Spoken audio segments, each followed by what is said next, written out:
पहले के free fire YouTubers. Guys मैं बहुत दिन से एक चीज नोटिस कर रहा हूँ कि मैं मेहनत करके अच्छे वीडियोस तो अपलोड कर रहा हूँ, पर मुझे व्यूज बहुत कम आ रहे हैं। पर चिंता करने वाली कोई बात नहीं है, क्योंकि मेरे वीडियोस पे 10 व्यूज भी आए तो मैं उन 10 बंदों के लिए वीडियो बनाऊंगा, और मुझे देखने के लिए वो 10 बंदे भी ना रहे ना, मैं खुद ही अपना वीडियो देख लिया करूंगा। पर वीडियोस तो जरूर बनाऊंगा, क्योंकि मैं हूँ आपका biggest underrated most famous YouTuber, जिसको कोई भी नहीं जानता, कांदा गेमिंग, आजकल के फ्री फायर यूट्यूबर्स। तो हेलो गाइस आप लोग।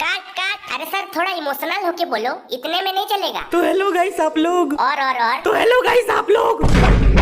एक नंबर। कंटिन्यू। गाइस आप लोग मेरा वीडियो क्यों नहीं देखते यार? इतना मेहनत से तो बनाता हूँ। मुझे तो लगता है ये यूट्यूब जानबूझ के मेरा वीडियो पुश नहीं करता है। रुको ना, अगला केस यूट्यूब के ऊपर ही करूंगा। आपको क्या लगता है, मेरा वीडियो में मेहनत नहीं लगता है?